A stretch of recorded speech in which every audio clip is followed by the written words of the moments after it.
Hello, today is August 28th, 2016. My name is Jean Morgan, and I'm here with Dick DelPizzo at the Jordanelli House on the Louisville Museum campus.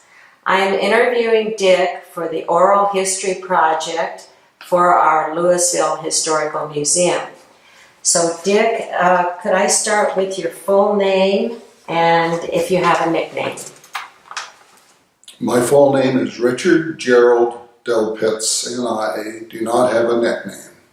Okay, and you spell your last name is all one word with capital P. I typically spell it with one word. Yes. Okay. Capital P, yes. All right, could you give me your date of birth and where you were born? February 16th, and I was born in Louisville, Colorado. Okay, what year was that? In 1939. Were you born at home? At home, at 1133 Main Street, just up the block from the museum. Do you remember who delivered you? I think it was Dr. Boyd. Boyd. I believe so. You remember that? I remember that because I remember meeting him and he said, I think I delivered every kid in town during those years. All right. Now, Dick made this wonderful model of the early 20th century Louisville, and it has been a feature story of the Louisville Museum's historian. What's the date on that one, Dick? Well, this is summer of 2014 is the only thing I see at the top here. And it was identifying that the exhibit would go on display, I think it was October 2nd, 2014. Well, I always wanted to have your story. I know it's written, but I always wanted to have you on film explaining your project. So that's why we're here today, and thank you for doing this. Okay. So if we can start with maybe when you lived in Louisville, how long have you been in Louisville? Well, of course, I was born in Louisville and went to high school after Darlene and I were married. In the early 60s, I built a house which was in Scenic Heights, which was on the north end of Louisville. And we lived there for a short while and then moved to Boulder. We lived in Martin Acres. Okay. We were there for essentially 20 years. And then I designed and built another house in Gun Barrel Estates. And we lived in that house for about 20 years. And most recently, we have been in Longmont for approximately 11 years. So you've actually lived in town here for probably 30 odd years? 25? It's more like, yes, more like 25. Okay. And we'll start with kind of your inspiration for making this model. Well, my interest was piqued in historical preservation. In '96, we took a trip and went back to Williamsburg, Virginia, and observed how people in that town just simply lived in history. They wore the clothes that were worn in 1750, 1760, somewhere in that kind of time frame. And then also there was an article in the paper that Don Ross had written, and he had asked if anyone in town had an outdoor oven that they would be willing to donate to the museum. And at that time, just talking to my wife, Darlene, about there ought to be, somebody ought to make a model of Louisville to preserve the history, do a model of the early 1900s, something like that. And the more I thought about it, I really felt like that was something that I could do, and was willing to put in the time to do it. This would be a lengthy project. But it had to be sanctioned really by the Louisville Historical Commission. And I had talked, just in general conversation to people like Eugene Caranci, who was involved with the Louisville Chamber of Commerce, and Dave Ferguson, and there were a few other people that I had talked to and just mentioned about possibly doing something like this.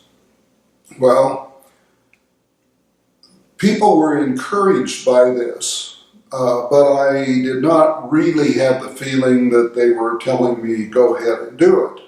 So what I did is I thought, well, I will make a model of the Louisville Museum. And this was the first little building that I made. And this was after really deciding what size model to build and how it would be housed. And of course, there wasn't any particular place that was that we had in mind where we would set this up. But as it turned out, in talking with Don Ross and Eileen Smith, who was I think she was the president at the time of the Louisville Historic Commission, they agreed that this would be a good project. And then I met with the entire committee and got their blessing to go ahead and start this. So in effect, it was July 9th of 1997 that I can formally say the project was started.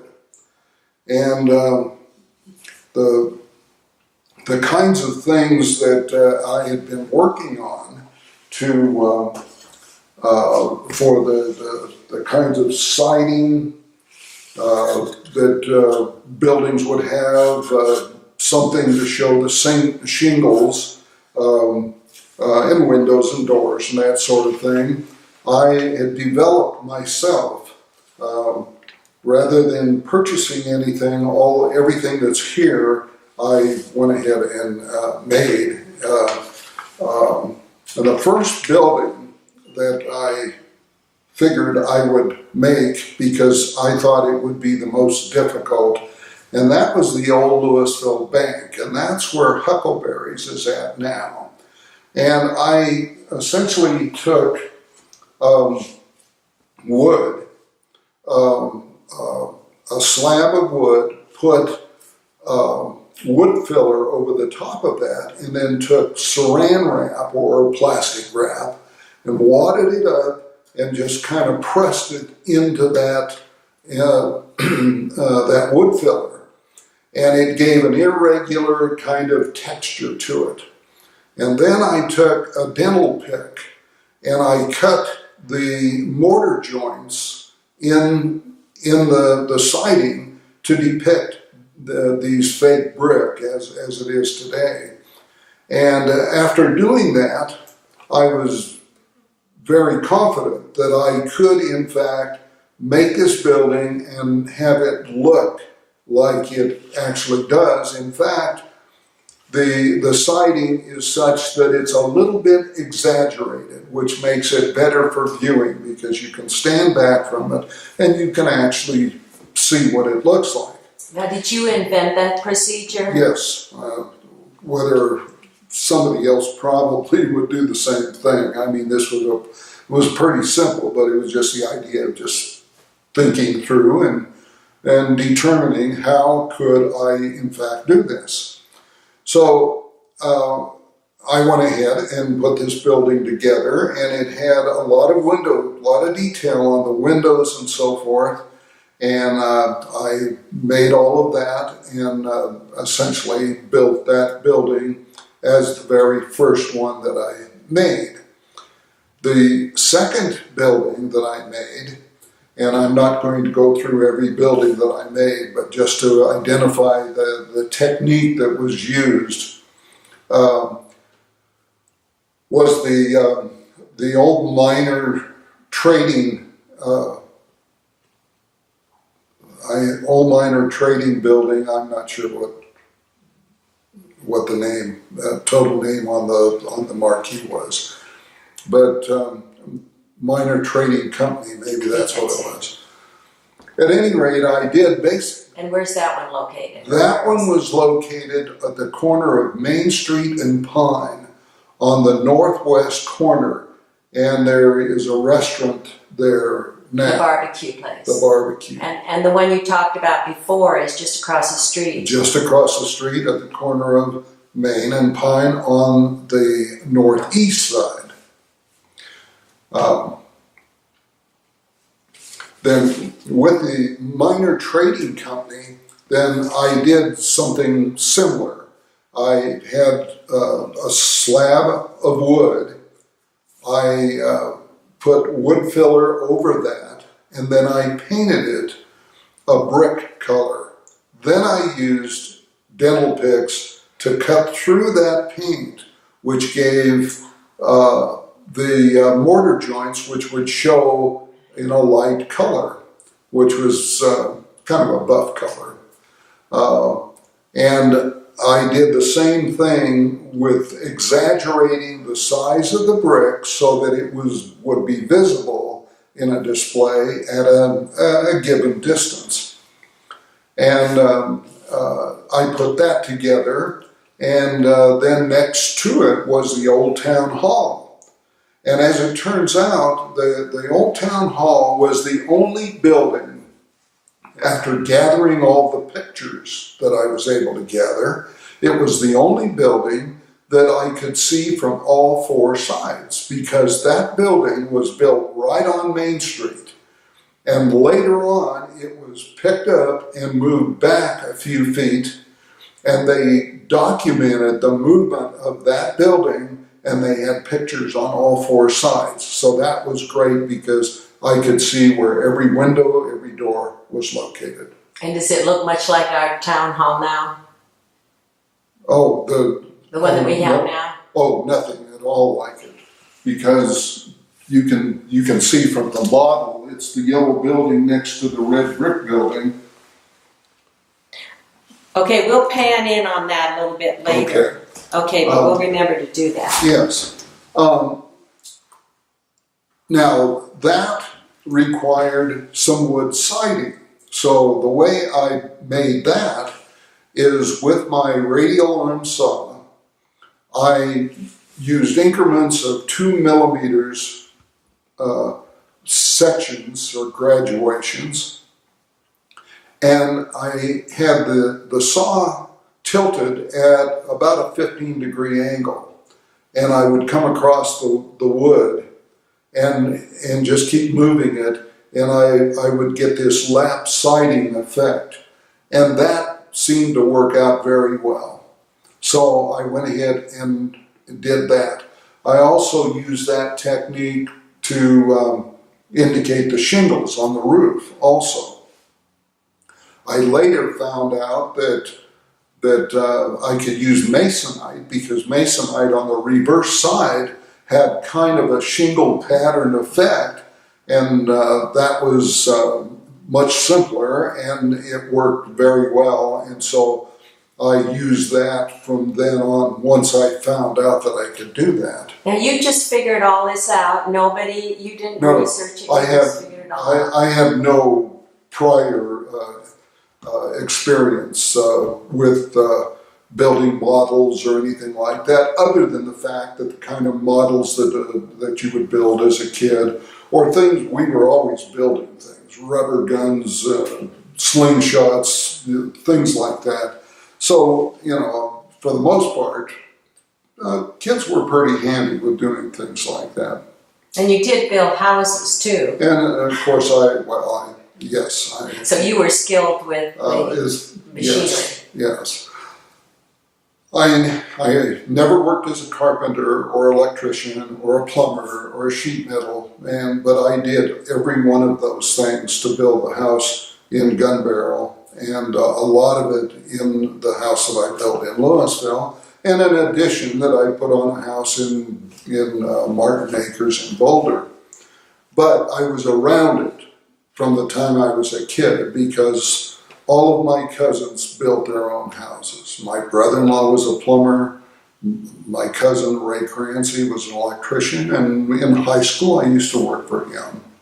So I was able to pick up a lot of things. But just the idea of using tools and being able to think about what you want to build, plan it out, lay it out, and go ahead and build it. So you've been doing this since you were about 25 or so, 23?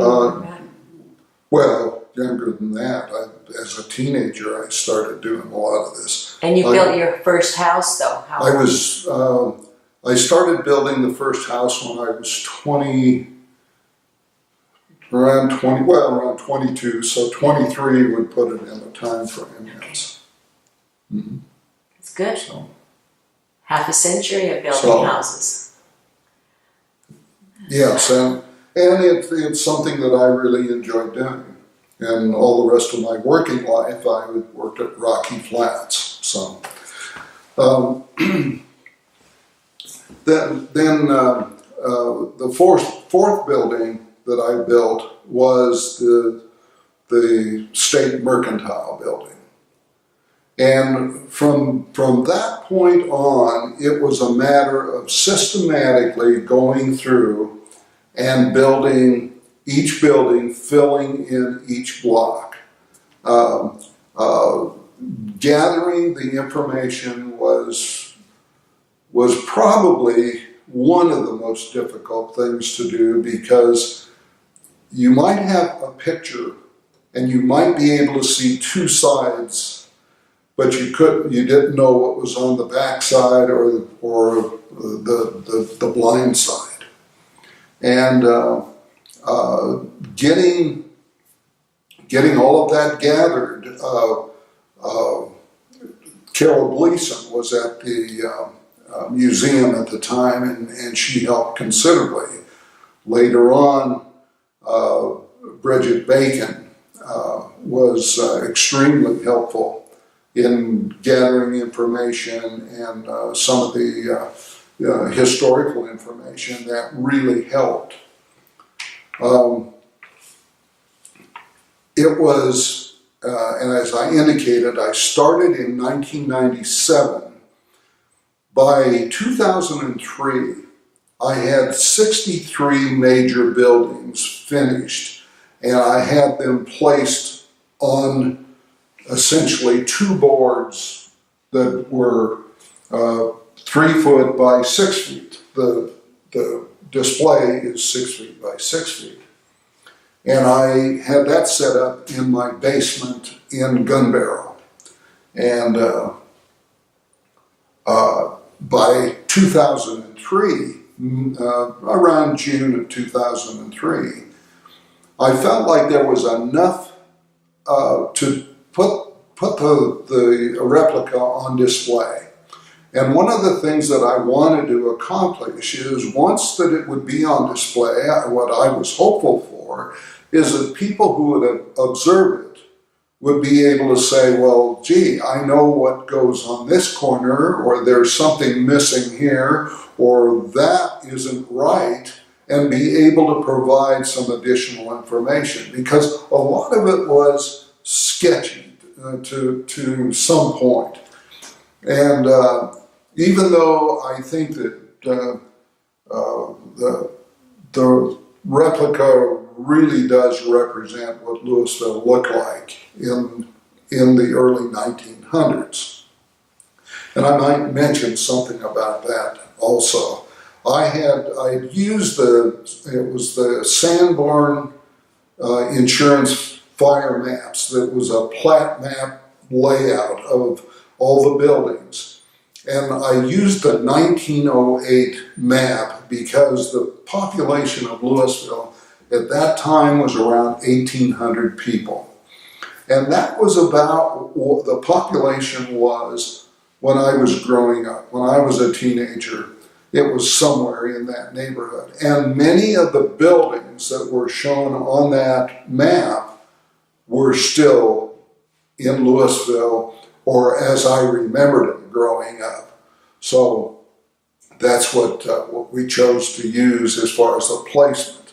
The actual time frame is really about 1895 to 1920.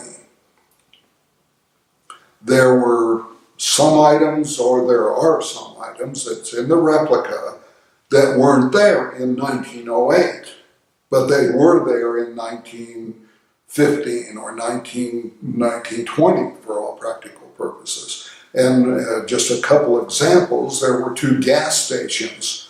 One was Hockaday's, which was on Pine Street in front, and then there was one up on Main Street that was at the corner of Main Street and Walnut, which was Starkey's, and later people remember that as Bill Schutz's. But those 2 weren't there in 1900, but they were there later on when the automobiles came into the picture. And then you were also talking about some of the folks who came and filled in and edited some of. Oh, some of the people that we talked to get this information.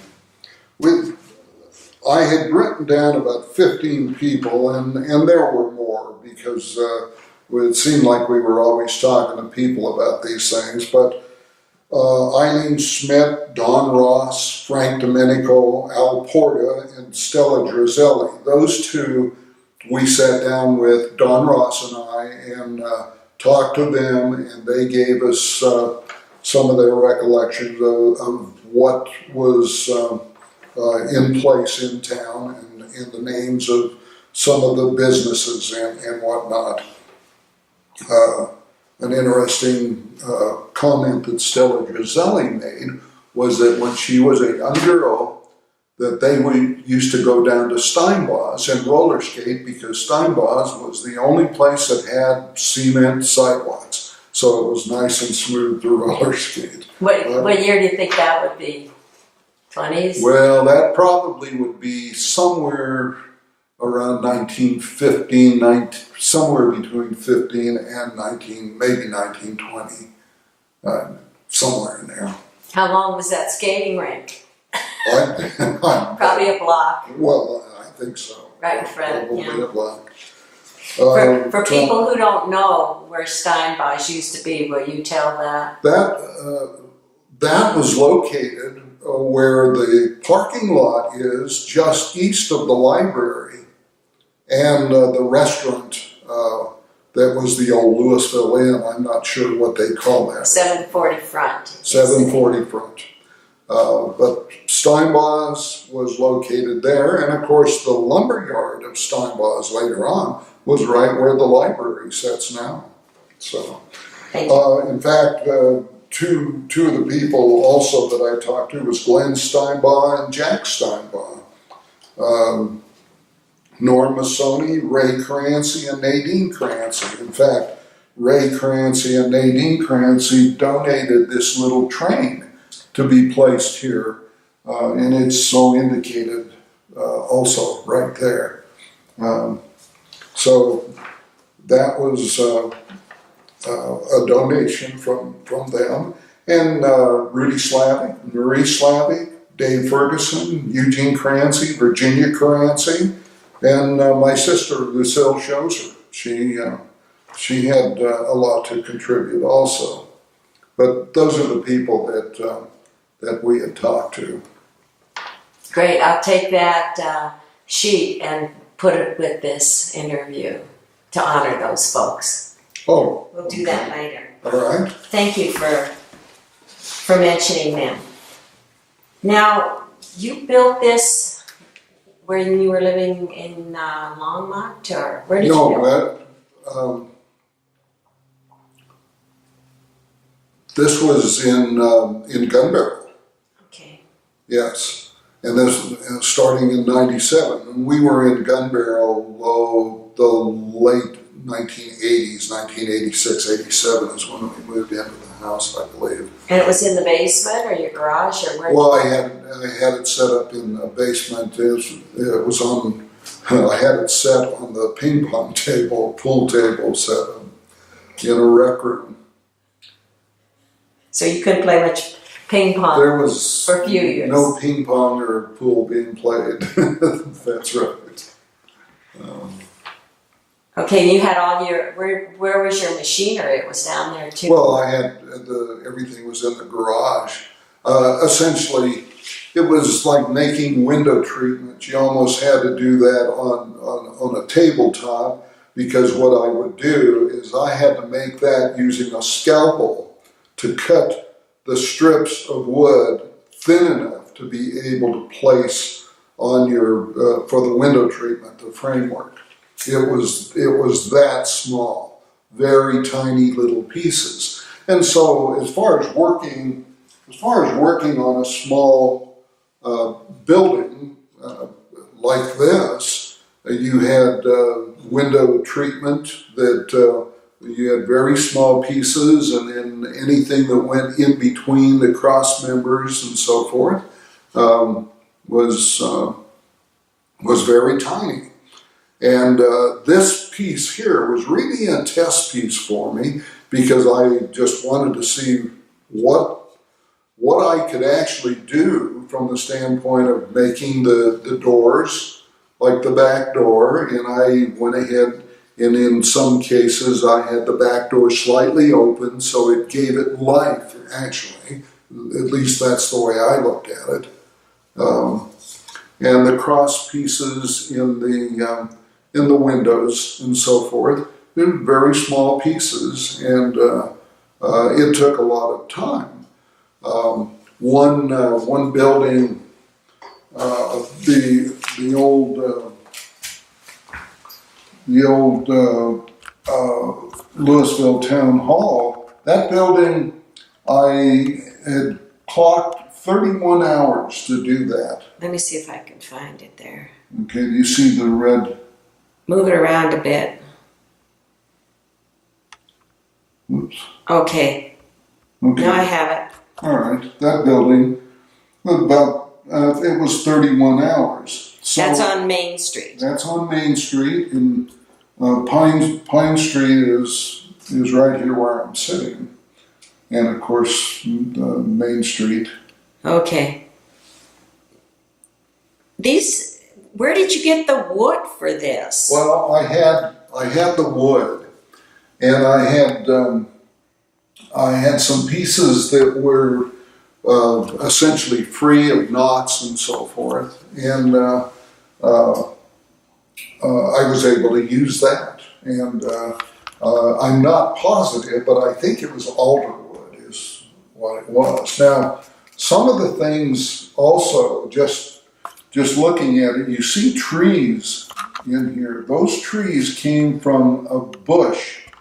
It was, I think it was a spirea bush in my backyard. And those trees are placed where pictures in the past had shown where trees were actually placed.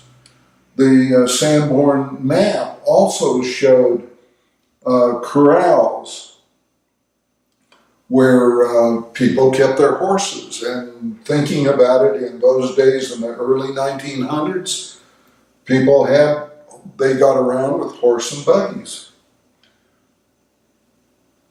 And some of the outbuildings they showed, and of course most everybody had, they were outhouses, and they had ash pits to get rid of their ashes. These little round mounds. Like a skep, like a bee skep. Yes. Which there is still one in town. There's one at the house that I grew up in. In fact, they were going to move that down here, and they couldn't get, they didn't have a good way of picking it up, so.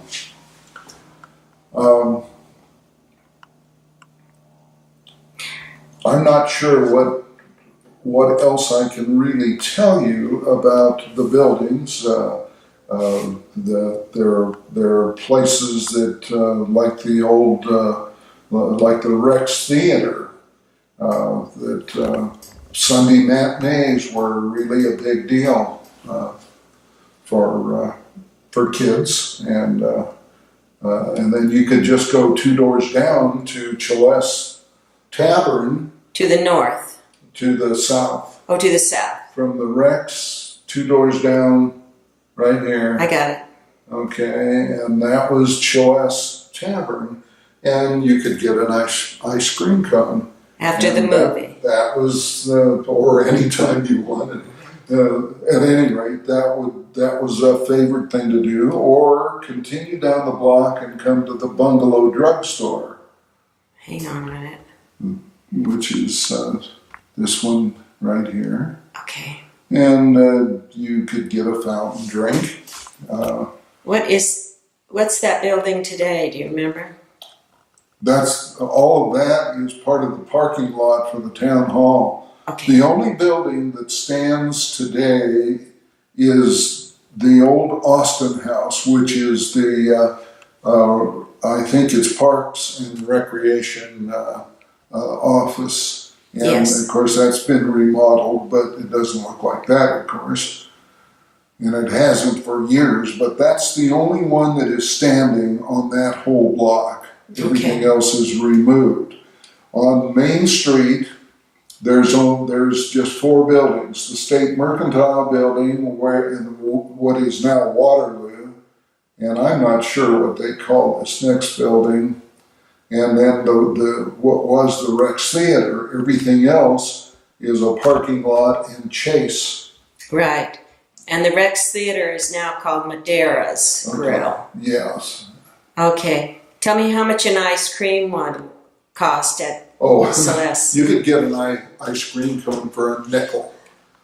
A single dip? A single dip, but they were very generous. They always took care of the kids. The other things there, right next to the Rex Theater was a little building, and that was a liquor store. And you could, if you picked up bottles off, in the trash or wherever you could find them, sometimes out in the gutters along the roadways.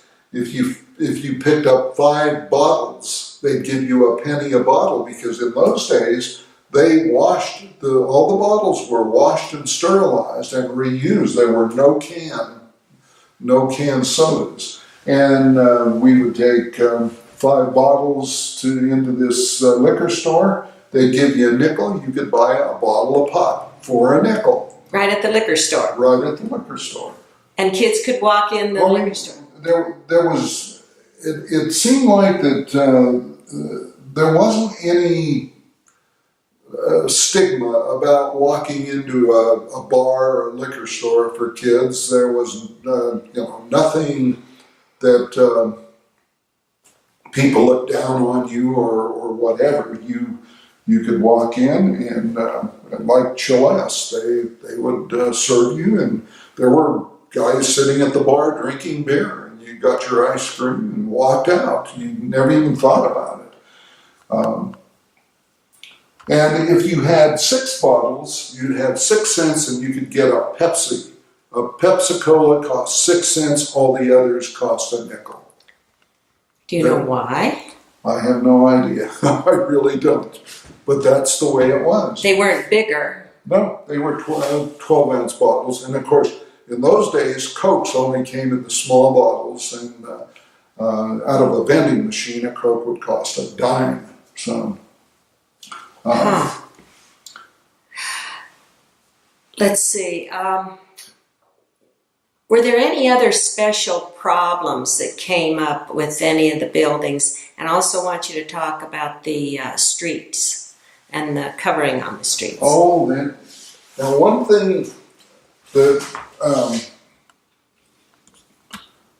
the streets do have a red color to them. And the reason for that is because they were covered in red ash, and this was a byproduct from coal mining.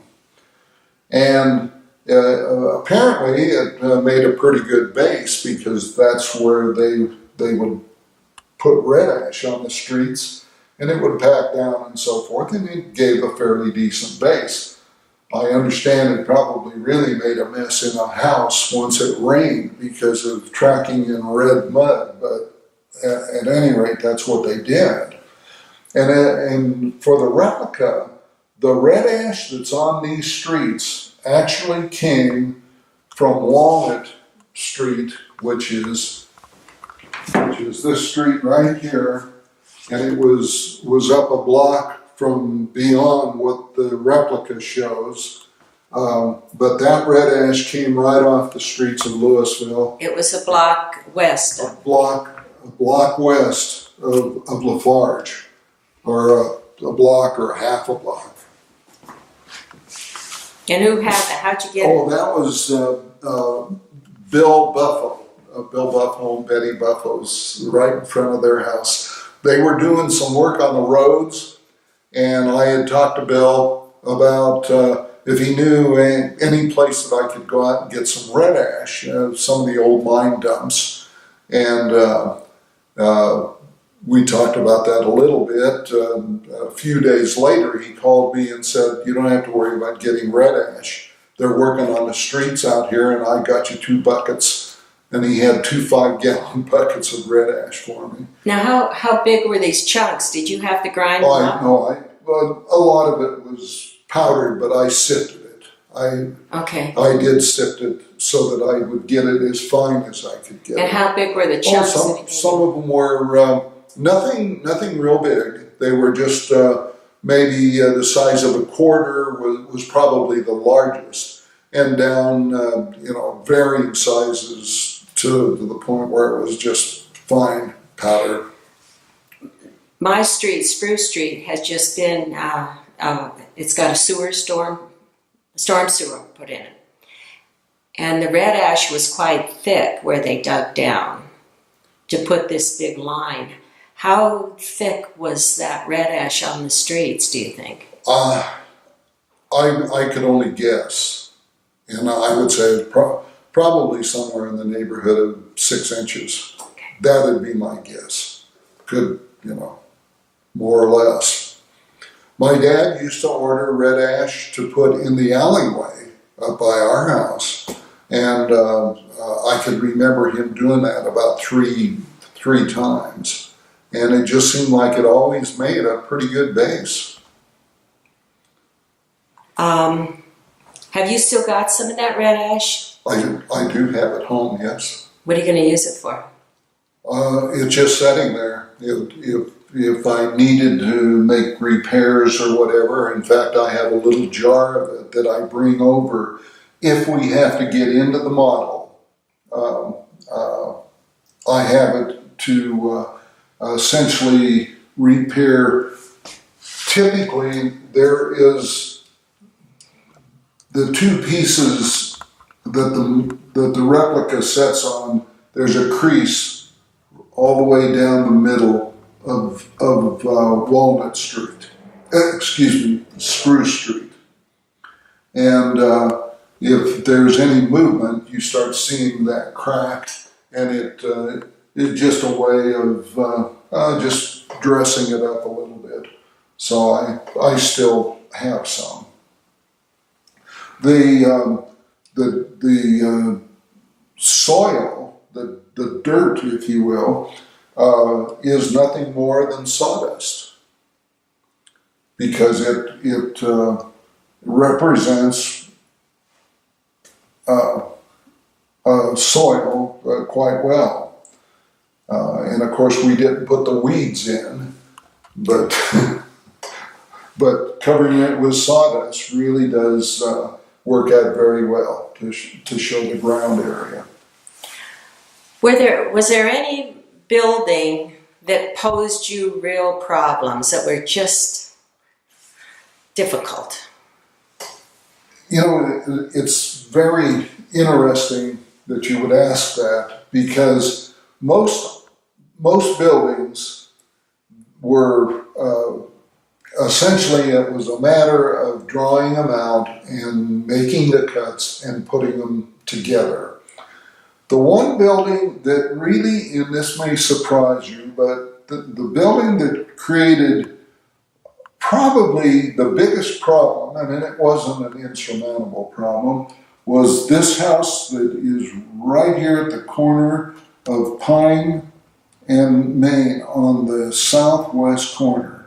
There are different roof levels in that house, and really trying to find any old photos of that particular house was very difficult. We had pictures, but it was difficult to get pictures of the house in the early 1900s. And at any rate, reconstructing that posed a little bit of a challenge to get that to where it looked authentic, the way I assumed it looked back then. It's much like it is today, isn't it? It's similar, but yeah, I mean, that front porch is about the same. But this other part, there's some changes in that. So, and that's where Moxie's is today. Is that the bakery? Yes. Right across the street from the Blue Parrot. Right across West. from the Blue Parrot, yes. All right. And of course, the building that the Blue Parrot is in, that was a drugstore.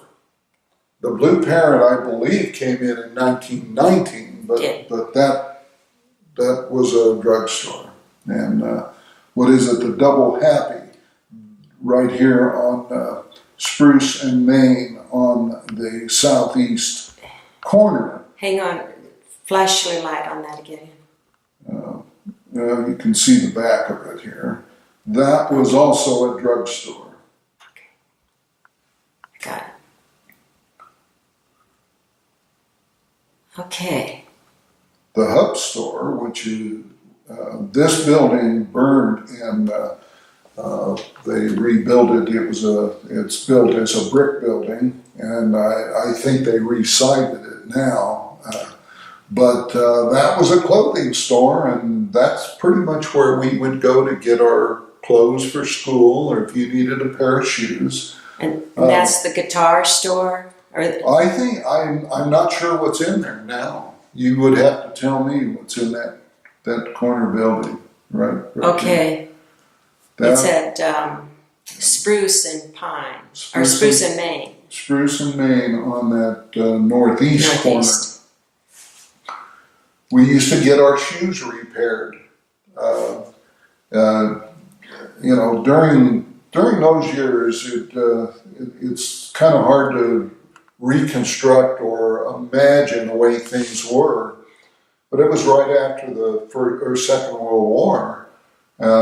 Money was tight, and you used things, you repaired things. Your shoes wear out, you either could repair them yourself, and a lot of people did that.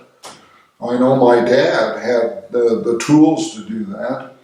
Or you would take them to the shoe repair shop, which was Palello's. And that was this little building right here. I don't know whether you can see it, Gene. And his house was right next to it. And Mr. Palello, when you brought a pair of shoes into him and they were worn at an angle, maybe as a kid you thought he was really chewing you out, because he would tell you you're not walking straight. Otherwise you wouldn't wear your shoes out this way. And I always hated to bring my shoes into him to get them repaired, because I knew I was going to get a lecture.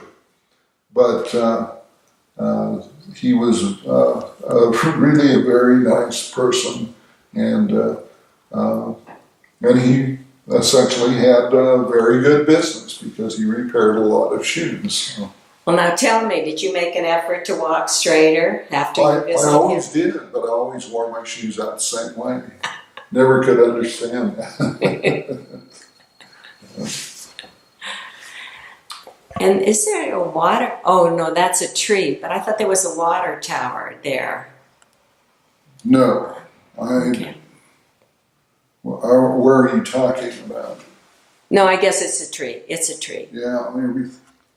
I'm going to hone in on this train that, who was it who donated that again? Ray Crancy. Ray and Nadine Crancy. So they had a train collection, or? Well, I don't know that they had a collection. He just happened to have this little train. It might have been part of a Christmas ornament layout, and he decided he wasn't going to put it up anymore. And he told me, he says, "I'll donate that to you." Very nice. So I thought it was. I was happy to get that, and I put a little plaque in here indicating that the train was donated by Ray and Nadine Crancy. Mm-hmm. So. How about the one right there in the corner, which used to be the track in? Oh, this one here? And the depot. Okay, the train depot, yeah.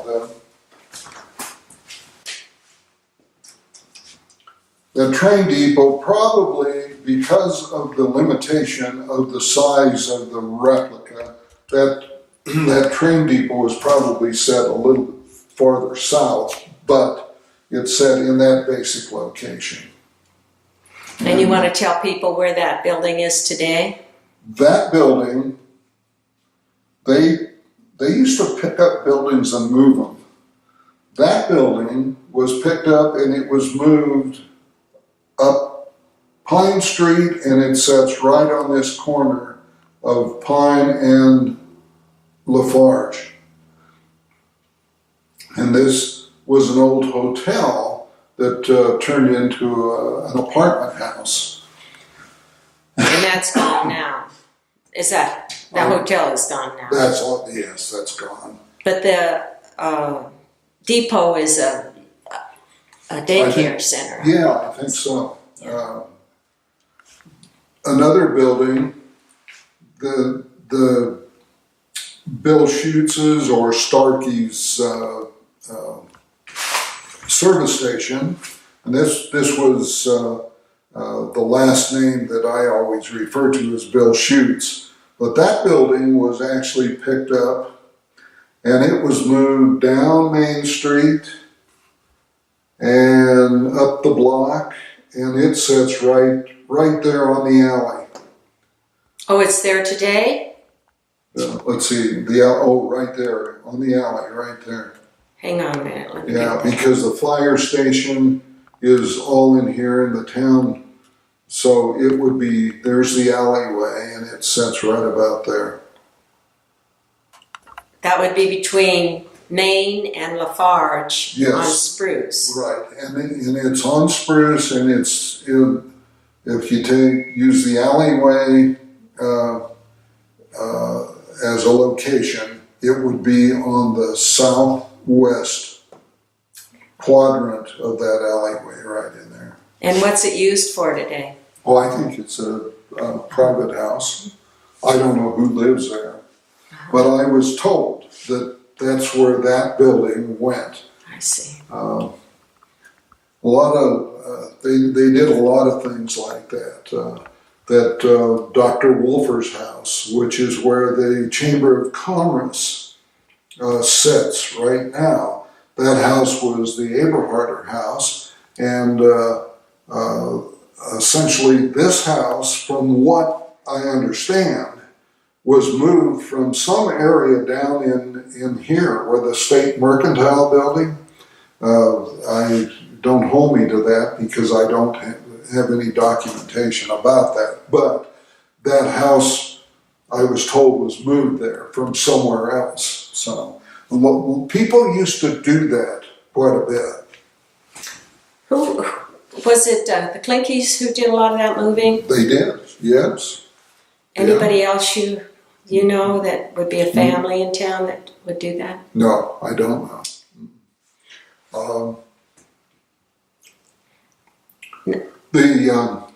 The replica essentially is, I like to say it's a work in progress. And the reason why I say that is because if you notice, there are some blank buildings here that are, they have a gray roof to them, but they're just blanks. There's some at various locations. We really don't know what was there, and if somebody comes up with some kind of a picture or some kind of information, we will go ahead.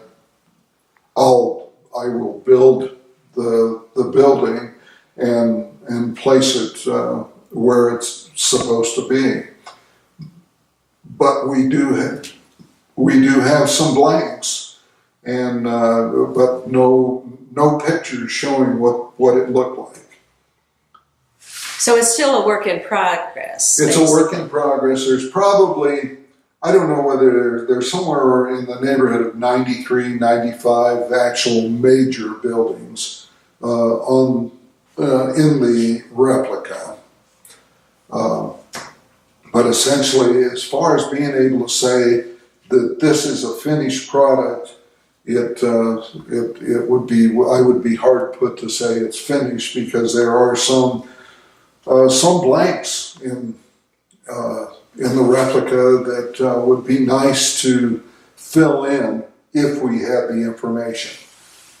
Somewhere along the line, somebody will come in, observe the replica, and perhaps identify something in a location where there's a blank.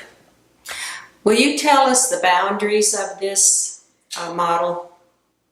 Well, it's a 6 foot by 6 foot square. And when I first started it, my first idea was that I would build a model of the entire town of Louisville.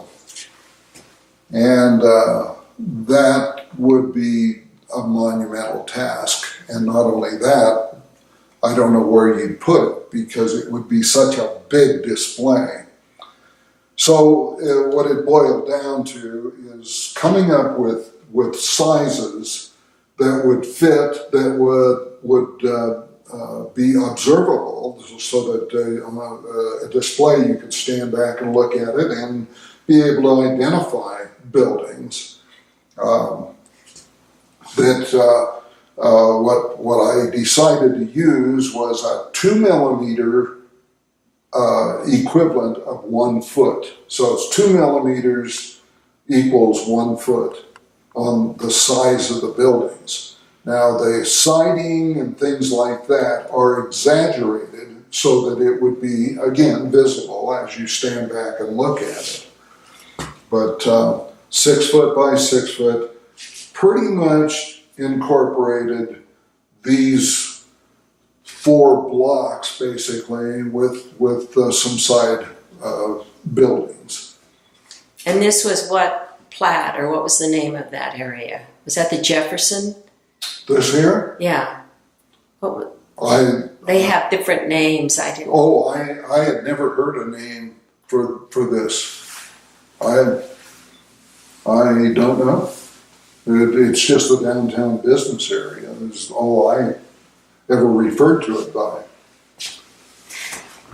Now I understand that this room that we're in, at the Jordanelli house, was this house moved here to house your model? I mean, what was that connection? Well, this house was donated by people who bought the house and the land, which is a block that's on Lafarge, a block up from here, that's located, it was located on the northeast quadrant of Lafarge and, what is that, Short Street? Yes. Okay. And they donated the house to the Louisville Museum. It was then moved. That's an example of picking up a house and moving it somewhere. They moved it here. When I built the replica, the house became a place where the replica could be set. And the house wasn't moved here for the replica. The house was here, and they decided to put the replica in this room. And this room was actually remodeled somewhat. I remember going into this house. It was the Giordinelli house, and I remember going into the house as a small boy, and it seemed like this back in here was the dining room out in here, if I remember correctly. Well, I think if there's any, we can move on to some of your personal memories about what happened in these buildings, or unless you want to say any more about the actual model. I think I pretty much covered, how we got started and what I did to build it, and come up with the certain techniques and that. The only thing that, as far as some of the things I had mentioned about going, as far as the theater and going down to the Bungalow Drug from the theater, or going into Chilles and so forth. Things that some of the remembrances of the old Ford garage, which was located in this building, or in this location. It was a different building, or it was remodeled to incorporate a garage in the back because it was a Ford dealership. That half of this, my cousin, Ray Carrancy, owned the Louisville Electric, and that's where he started. And when television first came to Louisville, as kids, we would go in to sit down to look at or watch this television program. And I remember kind of an interesting thing. Here's 5 or 6 of us sitting looking at this television set, and we are intently looking at this, and all that was on it was a test pattern, and we were just amazed that you could see a picture on a box in your house or in a someplace other than a movie theater. But at any rate, I always think back at that, and I think it was interesting from the standpoint of what television has become. I don't know how old you would have to be around here to not to remember TV, but I would imagine you'd have to be at least 60 years old or 65, something like that. During or at the end of the Second World War, if you want me to tell that story, at the end of the Second World War, I remember that they had, in the middle of Maine and Spruce, they had Tojo and Hitler hung in effigy. And kids were throwing rocks. I think there were some grown-ups throwing rocks or whatever at these dummies hanging in the middle of this street. And the bars, people were just going crazy. There was the Twin Light, what was the old Louisville Inn, and again, that's, I can't recall the name that they have on it now. It's a number. 740. 740. Front. Yeah. 740. It used to be called... Oh, 740 is the actual address, isn't it? Yes. Yeah. But it used to be the Colorado Cafe, didn't it? Colorado Cafe was early on. But people were just so thrilled about that. And I remember being, well, since I was in the first grade in 1945, so I was a little bit younger when the war ended, and I'm standing in our front yard, and I was waiting for them to bring the tanks and the airplanes down Main Street because I wanted one of those airplanes. I don't know what I would have done with it, but I really, that's the imagination of a child. But that's kind of an interesting story.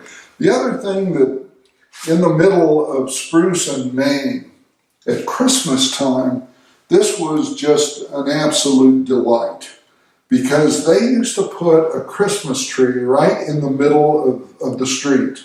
And it was a big tree. And then on Christmas Eve, at just, typically it would be around probably 5 o'clock, it would be dark or getting dark. The kids would line the street on two sides, and Santa Claus would come in riding down towards this Christmas tree, sitting on the front of a pickup truck. And Santa Claus, as I recall, was always George Henning, who was the mortician, and he lived in this house on the corner of Main and Walnut. This pickup truck was loaded with sacks of candy and fruit, popcorn balls, and what they would do is they would drive down to the Christmas tree, and then they were there to, as you would walk towards the truck, they would pass out the candy. It was candy, nuts, there was fruit, as I recall, and popcorn balls. And you would get that and you would head for home. But that was a treat, and that was what Christmas was all about to a kid. Or at least one of the things anyway. Very fun time. Did you recognize G.R. Henning, or did you know it was G.R.? No, I didn't know. No, this we heard later that Henning was the guy who was always the Santa Claus, and I don't know. I think later on maybe Bun Graves may have done that too. But they did that for quite a few years. And then something, I don't know what occurred, but then they stopped doing that. There was a large pine tree right on the corner there by the where the town hall's at. And so they would decorate that, and they would use that as the tree location, so that they could come through with the pickup truck and so forth and hand out candy. But the tree was right in the intersection. But they used to essentially dig a hole and put the tree right in the middle of the road. Did they have guide wires to hold it up? Not that I ever remember. And they had it lit too. They had lights on it, and it probably was either strung from. Some of the wires could have been from the state Mercantile, maybe, which I'm not even sure whether I don't know. Dolby's probably had the place then, and somebody else. But at any rate, they may have had some guide wires up high, but I don't really remember anything coming down, and they may have had them like that. But the traffic flowed at that intersection. We just go around. Oh yeah, then. And in those days, of course, you had something less or around 2,000 people. It wasn't necessarily that much of a traffic problem. So wouldn't work today. Yeah, it wouldn't work today. No.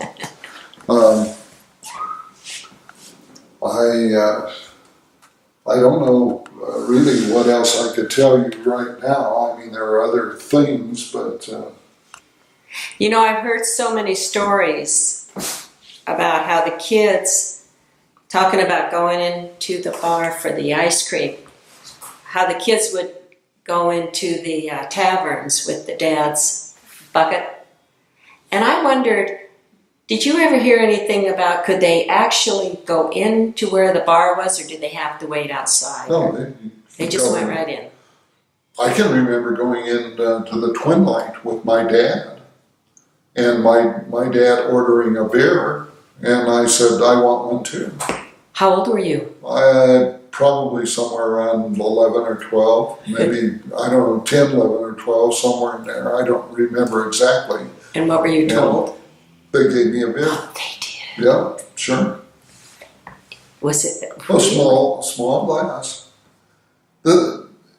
This was nothing. I mean, people thought a whole lot different back then than they do now.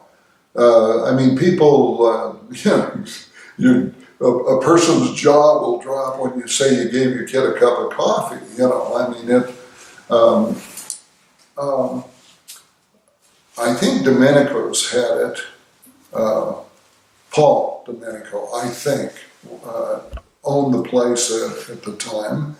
And my dad, if he opened a can of beer, if we were on, if it was a family gathering or just friends gathering and had a can of beer and I wanted to drink, he'd hand me the can, let me have a drink. Mm-hmm. And he made wine every year. And at supper time, he always had wine on the table, and he had a shot glass, and he would fill that with wine and give it to me. And I think that was typical of European families back then. That this wasn't going to hurt anyone or hurt the kid. I don't know whether that's true or not, but they used to do that. And my guess would be that if you went back to either France or Spain or Italy, Germany perhaps, and some of the other European countries, they may still have that philosophy as far as giving a kid a little bit. I know that when we would be sick, if we were having problems breathing or whatever, I remember my mother calling Dr. Cassidy, and Dr. Cassidy says, give him a shot of whiskey. I mean, it was commonplace. And we never really thought about it. That used to be a remedy for a toothache. Hold like a spoonful of whiskey in your mouth over the tooth that was hurting, and all it was doing was burning enough that you forgot about the pain of your toothache, I guess. But again, people used to do that. Wow. It's just... Any other memories you want to recall about any of the buildings? Or I think when you were a kid, the only saloon on front would have been this, which now is the 740 or the old Louisville Inn. Yeah, 740, and then the Track Inn. Oh, the Track Inn, right. Yeah. These others were essentially, this saloon here. Is that where the library is? That's where the library is at.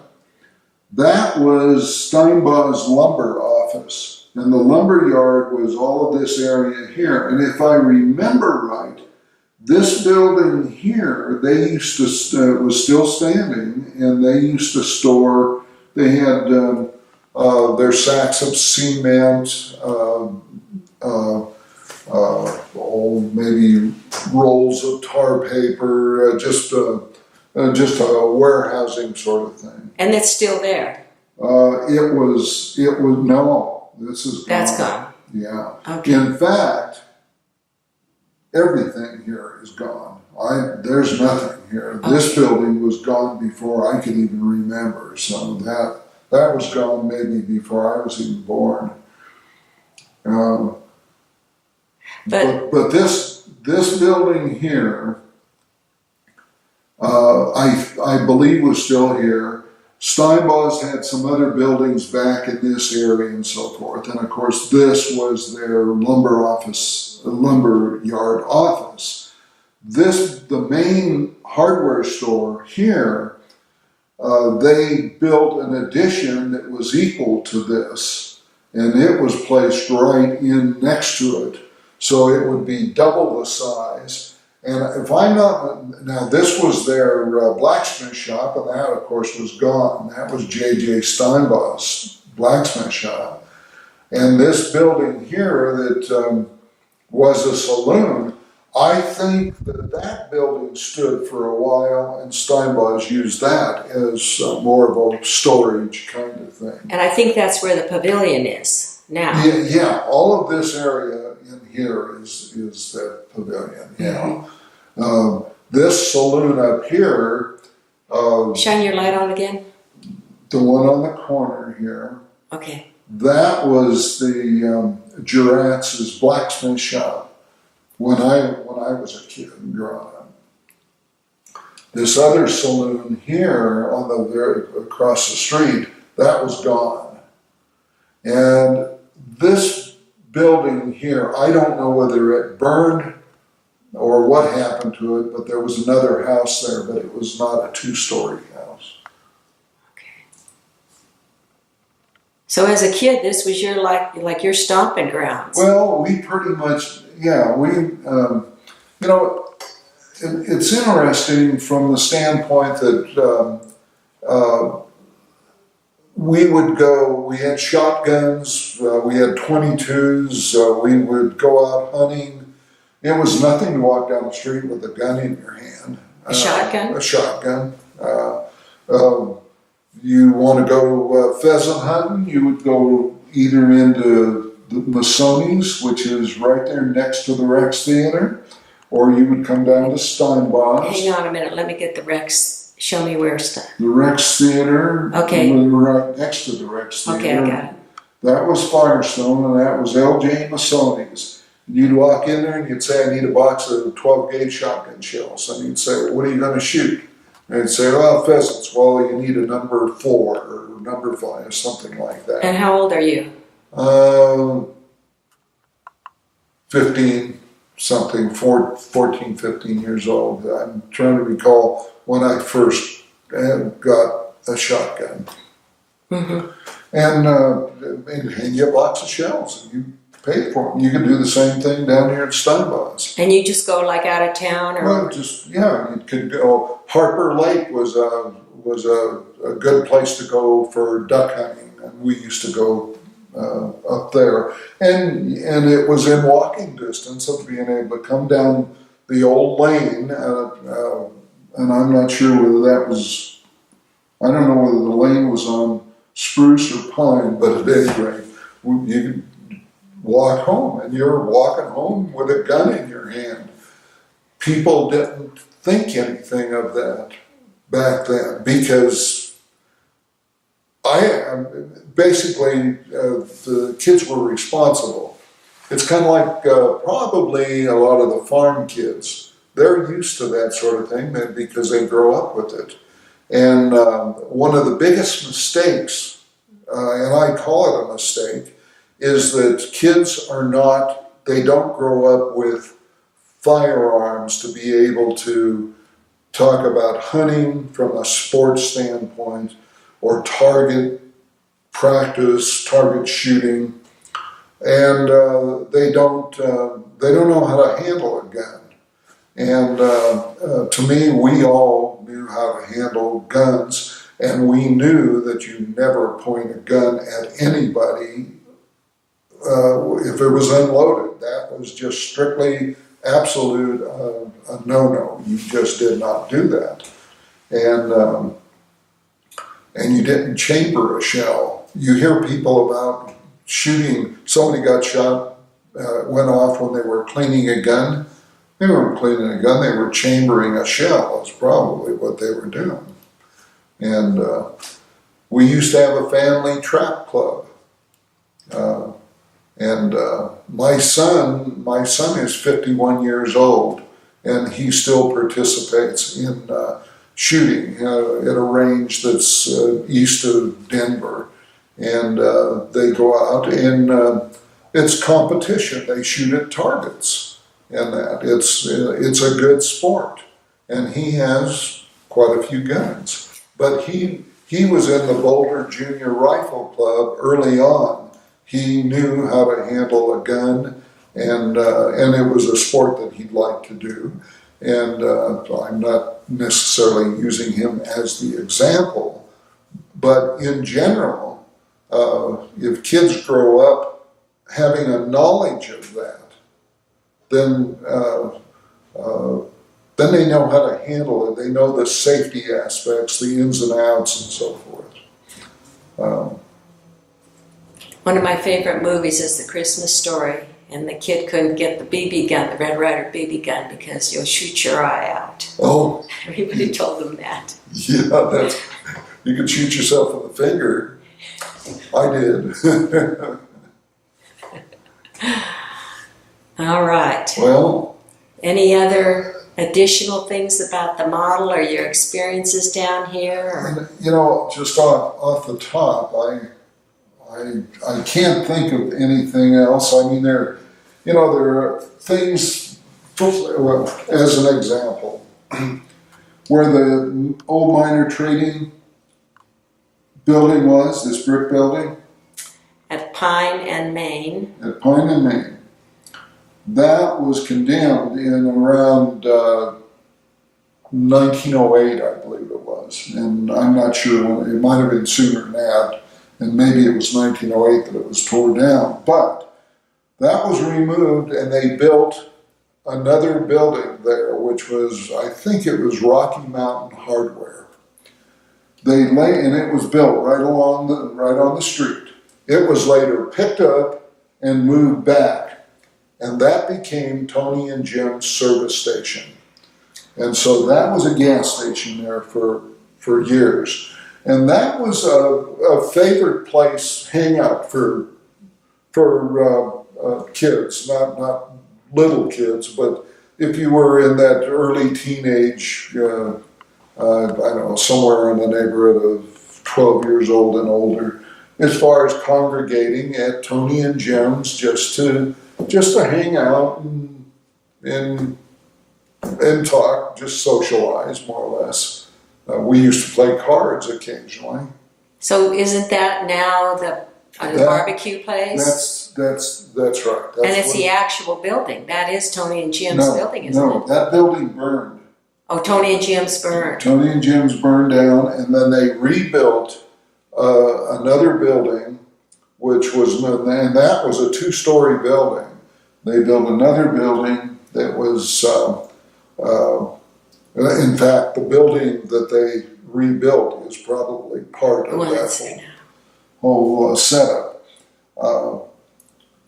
And then Bud Tharp owned that and ran it, and I think there were some restrictions on gas pumps or whatever it was. There were some restrictions that I don't think he wanted to put up with, and he closed up shop and sold the place. So now that building was unstable because it was brick. Is that what the story was on that? That's the story as I understand it. It was brick, and it was whether it was undermined because a lot of Louisville was undermined. The old Acme mine, whether that had anything to do with it or not, was just down the street on Main Street, or just off.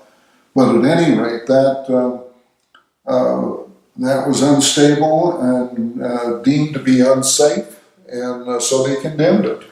But it stood for quite a while before they knocked it down. I think it did. I really don't know the total history on that building. But where it was located might have been what dictated the structural problems with it, because the old Redmond Hall, which was up a couple blocks up off of, I guess it would be Walnut, It was a big brick building, and they tore it down just because they had no use for it anymore. You know, on the camera, that building and the mortaring on that building, the bricks are showing up beautifully. Your job is really coming through beautifully on that. I was hoping that would be the case. It's beautiful. And I really got that idea from the David Winters collections. I don't know whether you know anything about David Winters, but he has all these little English houses, and the brick that the cut of the brick that are in those little models that he has, that if it was to scale, those bricks would be like this big. Well, a brick is only so big. And so using that as kind of an idea, that's why the bricks are made that size. And in there again, it's more viewable. It's really beautiful on the screen here.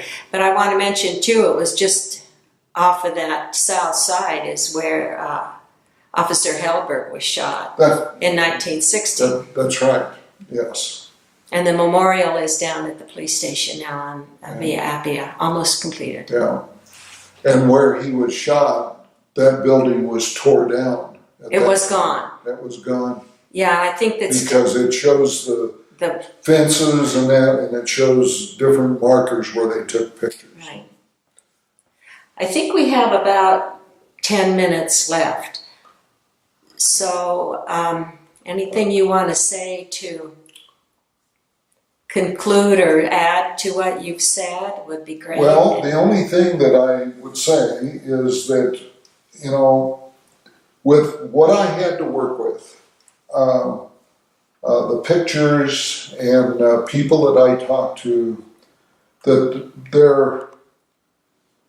the replica is a reasonable facsimile of what Louisville looked like in the early 1900s. And that snapshot in time that spans about 25 years from 1895 to 1920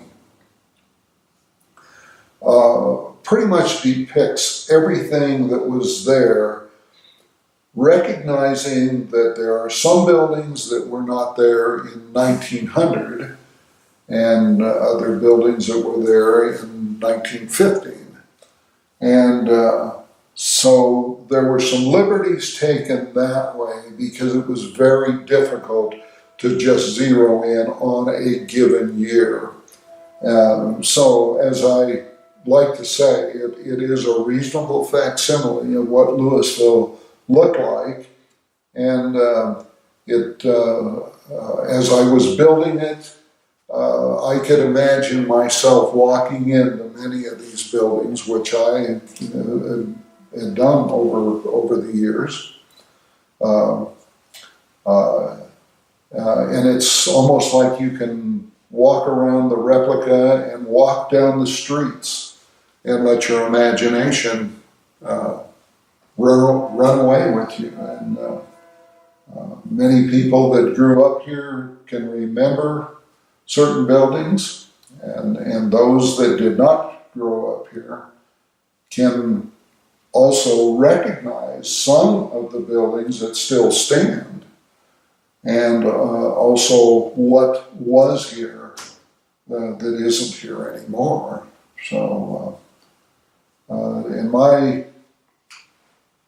main objective really was to provide for historical preservation, something that people could really look at and enjoy. And the height of the cabinet that I built, I made it so that grade school kids could come in and be able to view at that given height, to be able to view the replica. I hope people enjoy it when they come in to see it. Well, I think it's a beautiful gift to this city. I'm very pleased that you did this, and I know many, many people who have visited it are very thankful for you to do it. Thank you, Jane. Yes. And then, what do you think of, there's old Louisville. What do you think of Louisville today? Well, you know, growing up in the small town of Louisville, and then knowing what Louisville is today, I think Louisville is really a much more progressive city today than it was back then. And it was a fun little town to grow up in. The people here in Louisville are fantastic. But the dynamics of a city, you need new ideas, and that comes with people moving in, having new ideas, and having the old timers being open-minded enough to accept that sort of thing, and to keep things progressing. And so the dynamics is such that you do have that progression, and you're not stagnated. And Louisville today is Money Magazine has indicated Louisville is the best little city in the United States to live and to raise a family. And so what else could you say about the fact that today's Louisville is better than what it was, and that's what you would hope that it would be. Good words. I always ask people, what advice would you give to the youth today, or your grandkids, or do you have great-grandkids? Well, I have one great-grandchild. What advice would you give these little ones? Well, it's pretty much, I think, what I kind of just said. It's a matter of having pride in the town that you grew up in, being open-minded, do what you can do to provide for the betterment of a city, whatever that means, whatever you can do. But again, be happy with the city you're living in, and be thankful for what you've got, because things early on, when you're talking about coming through the Second World War and the way things were, and the progression of things, and just the way the world is. Essentially, you just never know, so you have to be positive. Well, thank you so much. Anything else you'd like to add? I think that's about everything that I have to say. I'm delighted to have done this with you. Thank you so much, Dick. Thank you.